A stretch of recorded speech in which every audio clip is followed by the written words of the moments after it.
Hello and welcome. I am Chef Ketha, and this is our first episode of Chef Ketha Reads.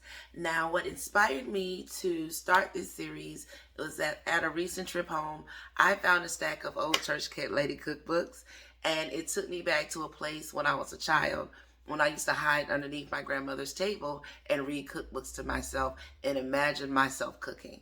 So this series is also dedicated to my grandmother, Laura Bone, and my other grandma, Wava, and all the grandmas of the world that inspire children or inspire chefs just by being grandmothers, just by cooking, just by caring for them and bringing that magic and that energy to those who are watching from under the tablecloth.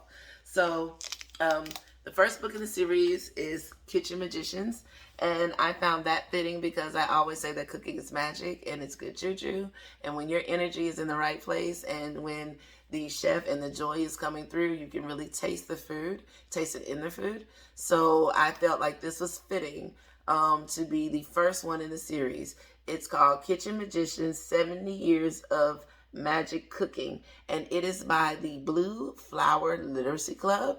And the dates of the recipes are from 1907 to 1977. And that is over 100 years, you guys. Come on now. So these recipes are older than most people you know. And I'm excited to read this. We're going to do a little bit of a blind read. So if I stumble, please excuse me. But I'm excited to capture just some of the feel. And I'm going to stop and explain. I'm just not going to read. But I'm going to explain to you and hopefully talk you through these recipes so that if you would like to try them yourselves, I've already explained it to you. All you have to do is go through them. So the table of contents, I'm not going to read it to you, but it's your standard table of contents with a Ford Club membership. It's going to have a little information in there. But the illustrations was by Othello and Gerald Ballinger. And the acknowledgement says, appreciation is expressed to all who contributed to the publishing of this cookbook. Without your interest and support, it would have not been possible. Cookbook Committee, Mrs. Kenneth R.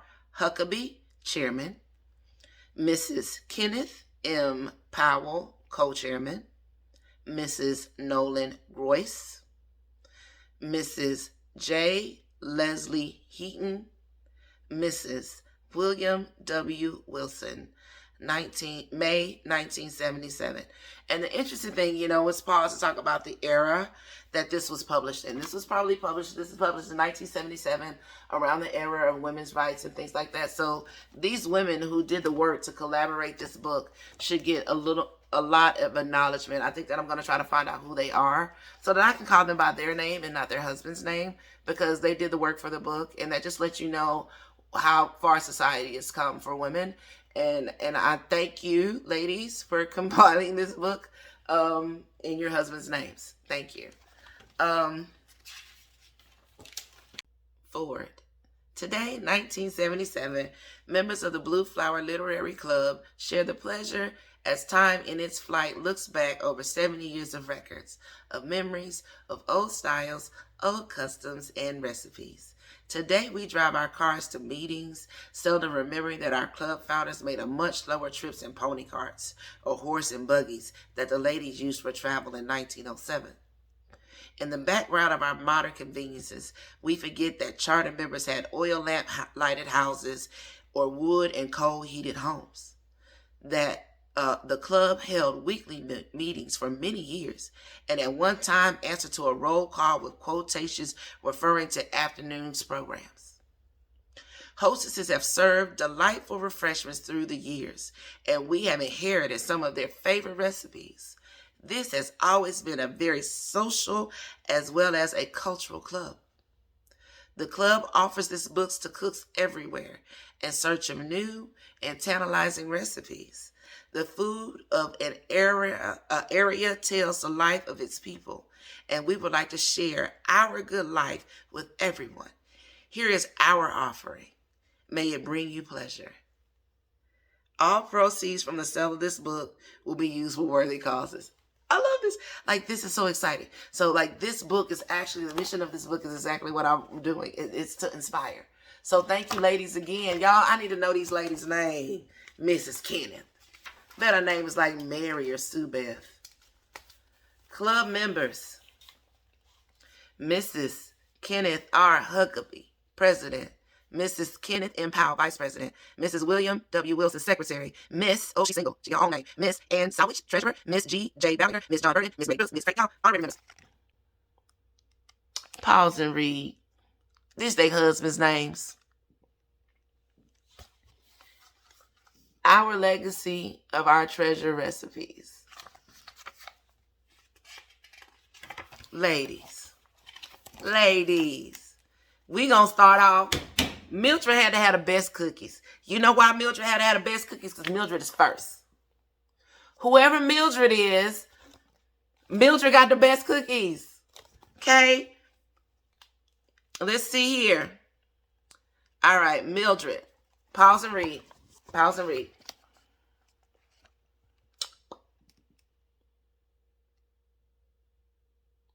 Okay? Mildred is Mrs.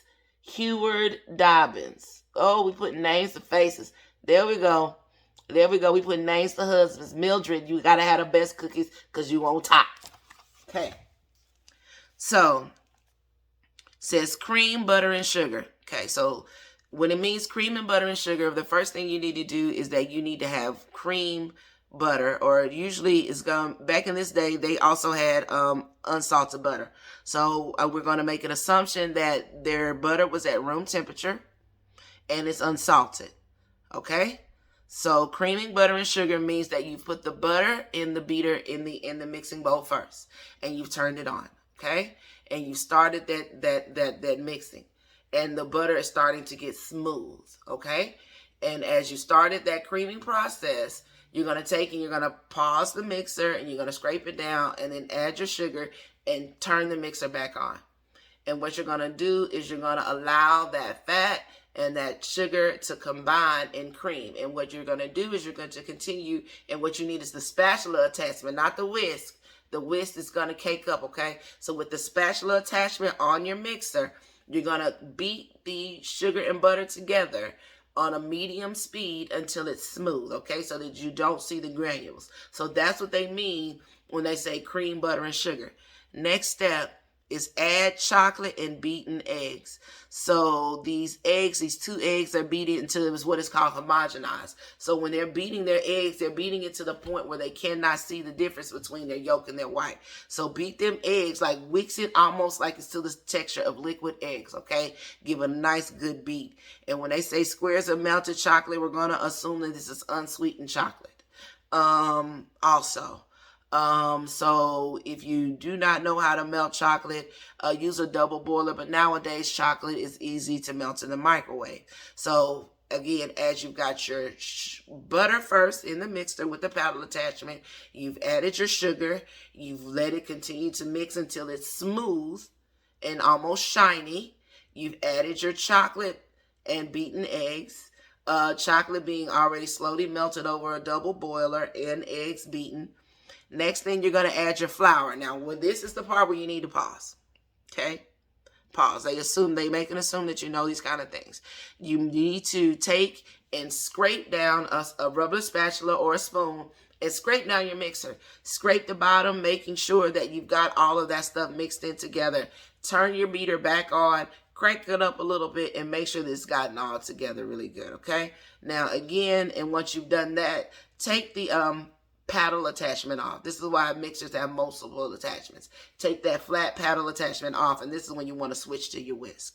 Now with the flour, adding the flour, add it slowly, okay? So when it says a half a cup of plain flour, the recipe has a whole cup. So you're going to add just a little bit of your flour and turn the mixer on slow. And you might want to toot, kind of play with it, kind of do on and off with it so that it's, because the flour is going to fluff up on you so that you don't lose your flour. And it's to get that flour, kind of beat it in and mixed in well.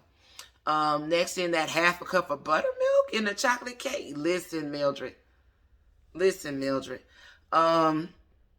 The buttermilk is giving it a nice sour twang. It's take that little acidity. I'm loving it. adding the buttermilk was is probably at room temperature. A lot of times when you're baking from room temperature. Set your butter out, set your eggs out, set your milk out. Let that sit out. Add the remaining of the flour, and it says sifted here. Now, okay, sift your flour. I forgot about that part. You see, she didn't tell you to sift it till after she told you to add the first one. Mildred, it's okay. The purpose of sifting the flour is just so that it doesn't have clumps. It makes for a better mix. Okay? With cream of tartar, sodium. Listen, Mildred, you done wrote this recipe backwards. All right, blind read it. All right, so what you should have done with your dry ingredients, which is a lot of assumptions are made, again, with these cookbooks, is that part of the instructions she should have said in a separate bowl with your dry ingredients, take plain flour, a teaspoon of cream of tartar, a half a teaspoon of baking soda, and a half a teaspoon of salt. You should sift that. You sift that so that the lift agent in the baking soda can mix in with the flour well. This is basically what she's making is all-purpose flour, self-rising flour. So that you should have done in a separate bowl before you or while the butter and sugar is creaming. So what you should do is turn the oven on, bake 350, because she done told you to do this last. Turn your oven on, bake 350. Let it warm up. Start your creaming and butter and process. While that's doing that, in a separate bowl, sift your dry ingredients together, and then slowly add your dry to your wet alternatively until it's mixed together. Hope that made sense. Mildred. Mrs. Huey Dobbins. Mildred, this chocolate cake sounds delicious, especially with the buttermilk. I didn't think about that. I use heavy cream instead of milk in my cakes. It gives it a plush airiness to it. So, but Mildred's got to have the best chocolate cakes here. All right, y'all, moving on. So from Mildred's chocolate cakes to small butter cakes. Now, small butter cakes are perfect for entertaining. Think those cute little tea cakes. Little golden color that, old-fashioned wedding. And she probably maybe even used to put a little nice, cute little shape in them. But small butter cakes, okay? Pause. Read the recipe.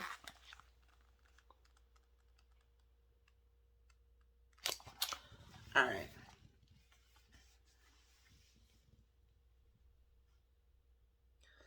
Says, 3/4 pounds of real butter. Okay, that means that this was at an era when margarine and butter started taking the place in baking. And a lot of times, a lot of pastry chefs actually prefer margarine to butter in baking. But the difference is you can tell when someone uses butter or margarine, especially in bread, especially in cakes. And Miss Esma, Mrs. E. Oy Grace, Miss Esma, she says real butter. Okay, so do not use margarine for Miss Esma's small butter cakes. It needs 3/4 pounds of real butter, 1 cup of sugar, 2 egg yolks. Now, these eggs are probably farm-raised eggs, so I would assume we use large eggs, not medium eggs.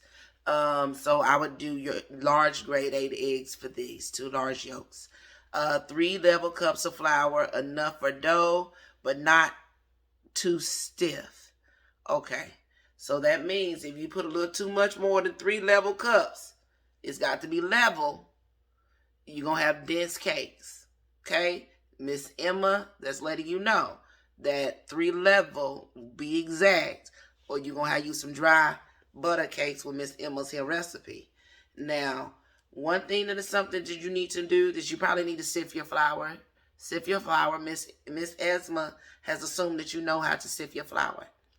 Okay? Step 1 is the cream, butter, and sugar. Go back and watch. Y'all remember I explained in Miss Mildred's recipe how to cream butter and sugar. So Miss Esma, we're going to assume you know how to cream butter and sugar. Next is you add your yolks. Now, I would add these yolks one at a time, and that is just so that the fat can really combine into that and get in that good and mix in well. This is another moment where in between, once I got saw it get in, I would pause. I would take a spatula and I would scrape down my mixing bowl to make sure that the sugar and the butter at the bottom got mixed in with the egg in between the yolks. And Miss Esma again adding flour gradually. And then that would be that soft on and off of the mixer so that the flour doesn't poof up at you when you're turning it on. And then it says mix all of that well and then chill overnight. You know why you need to chill overnight? Because these cookies are made of butter. Okay, so the butter has been warmed during the mixing process. And if you go from cooking a butter cookie directly from the mixer, your butter cookie is going to spread. It's going to be a mess. So what you need to do is and this is also why you don't use margarine, because the margarine isn't going to solidify. It's going to spread, okay? It is not going to give you that firm butter cookie that you need. So this step is important, that you chill overnight. Now, she did put this in the wrong order, okay? It says roll small pieces of dough at about a half an inch by hand, place on a cookie sheet 2 inches apart. Now, for me, what I like to do with these butter cookies, because while they're soft, they're easier to manipulate. This is how you get rolled cookies, is get a parchment paper while the dough is still warm and form that into like a dough and into a cookie log, and then refrigerate it overnight so that when you're in the next day, all you have to do is slice butter cookies into your diameter. That is an option that Miss Esma probably didn't have when she was making her cookies. So I would say at this point, before you chill overnight, spread them out into your log form, roll, shape them, and then refrigerate them in the log form. This is going to make for an easier cookie the next day. Okay. It says, now chill overnight, roll small pieces of dough about a half an inch diameter in hands, place cookie 2 inches apart, stick finger in water. Now, okay, so this is the point where, because the dough is going to be cold and sticky, and that's so that it doesn't stick to your hands, okay? You're going to need your little fingers. You hot-handed people, use cold water also, because warm water is probably going to stick. I'm a hot-handed person. It says stick finger in water, and press a hole at the top of each ball. So that means we're making little round little cookie dough balls, and we need a little push, a little hole. And it says fill hole with jelly. Whoa! We making jelly cookies! Miss Esma, this is not a... Why you ain't put... Baby! Okay, so fill it with jelly. I would do, oh my God, there's so much potential with this. This can be strawberry jelly, grape jelly, apricot jam, some kind of fancy bougie, even cream cheese. I mean, apple jelly. Miss Esma, this is not just a small butter cookie. And then bake flat at 350. I'm guessing what she's saying is that it will spread. Watch carefully as they will brown easily, and that's because of the butter. That butter in the cookie is going to, real butter with the fat is going to give you a nice brown cookie. So this is definitely a slow baking process. 350 is enough. If you use I would actually not use a convection oven for this, because Miss Esma didn't have a fan in her oven. So if you're going to use a convection oven, just definitely keep an eye on it, because the heat's going to circulate, and I bet it'll cook faster. She doesn't give a time, so I'm going to say maybe 10 to 15 minutes. She says watch. They watch carefully. Miss Esma don't have no time. When golden in color, remove from stove. Allow to cool a few minutes before removing pan. And that is also because it's a butter cookie, so the oil and fat is going to be hot. And again, they're just going to fall apart. You want them to set and solidify all that happiness to calm down. And you don't want to serve it with that jelly right hot. Jesus, that jelly probably scalded you. Well, dang, Miss Esma, I can see beautiful little round cookies with the dollop in my mind. I appreciate it. I think that This is definitely an easy. Look how few ingredients she has, and she didn't even list the jelly, y'all. The jelly was the secret. The jelly was the secret. This is why you read Kitchen Magicians. She didn't even tell you about the jelly. Dang. All right. Next recipe. Hot spice tea. Delicate. This first page is lit. Between Mildred's cake, Esma's cookies with the secret jelly. I don't even want to know what's going on in this tea. It says delicate. Do you want to drink a delicate tea? I do. I do. Okay. Half a gallon or more of water. Ooh, 2 cups of sugar, 4 sticks of cinnamon, the juice, 4 lemons, squeeze. I want to start reading these ingredients to y'all. 12 whole cloves of what? Oh, actual cloves. See, I'm slow. I was like, of garlic? No, ma'am. The cloves are a little bitty aromatic spice. That's going to be, I can already smell that. I can already smell that earthy, that spicy essence of 12 cloves. Oh, wow. 4 cups of pineapple juice. Ah! Sorry. 3 cups of orange juice, 2 bags of tea. We're assuming this is black tea. This is before an age before there were fancy teas like green tea and orange tea and chamomile tea and lavender tea. No, this is plain old black tea. Uh-oh, Miss Bessie. Miss Bessie is the wife of J.E. Groyce. I am loving how they snuck their names in. Good job, ladies. We know who recipe this is. Miss Bessie. Miss Bessie got a hot spice tea. Okay. First thing you're going to do is you're going to boil that water and dip the tea bags for a delicate tea. Okay, so that means that I always tell people too that good tea is steeped, not boiled. So you boil your water, you turn it off, you dip your tea bags in. So she is delicately dipping. She said delicate. You boil your tea hard, it's going to be cloudy. It's going to be bitter. Delicate. So dip tea bags for a delicate tea. Add cinnamon, cloves, and sugar. Okay, so again, while it's hot and she's making an aromatic, that's going to release all of that from the cinnamon sticks to the cloves. All of that heat while it seeps is going to melt the sugar. The water isn't boiling. The water is doing its thing. It's going to extract. And it says let it steep for a while. I don't know what a while is. And it says, depending on how much spice flavor is desired, remove spices.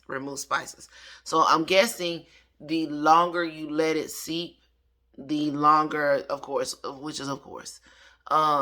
bolder the flavor here. So steep for a while could be, let's say, around about 15, 20 some odd minutes, maybe 30.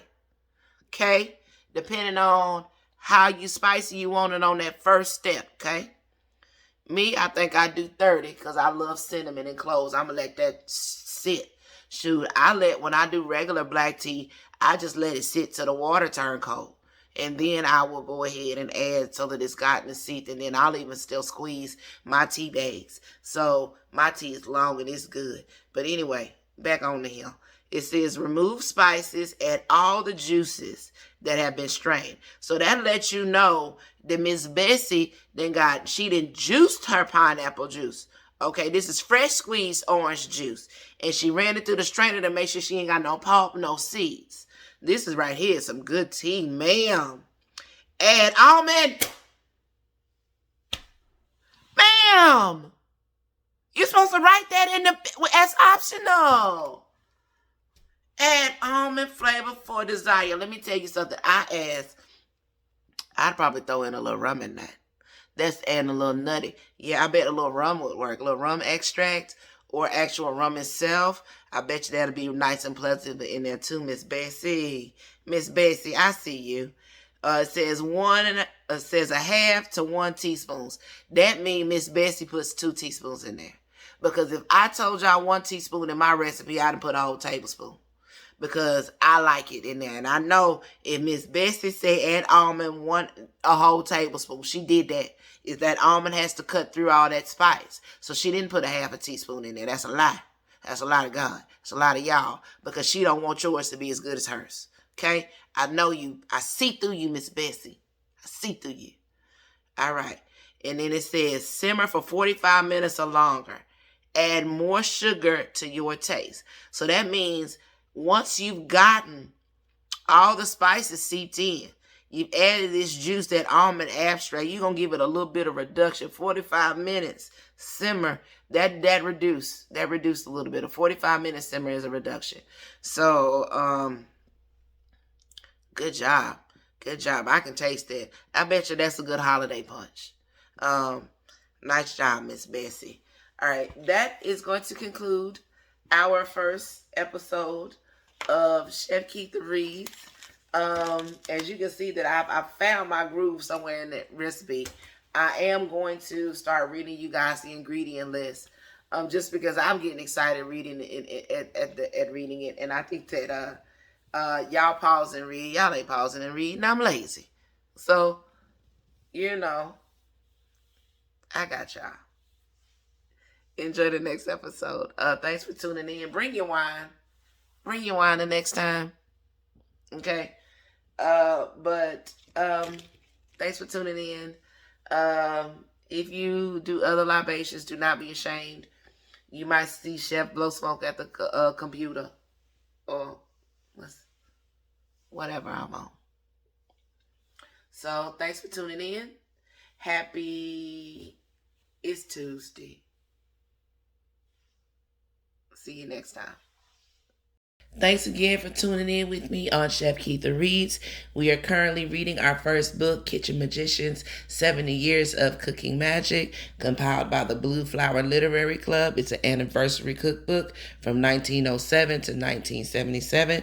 I am excited to discover the women that have compiled this book and the recipes that we have in store. Remember, you guys, this is a blind read, so I did skip over the table of contents on purpose, but I have shared it with you so that you can take a look at what we have coming forward. Also, I've shared the forward and the pages we've done so far. At the end, you will also find the recipes that we have done so that this will be your opportunity to actually screenshot and save them. Don't forget to like, subscribe, comment, share with your friends, and I'll see you next time.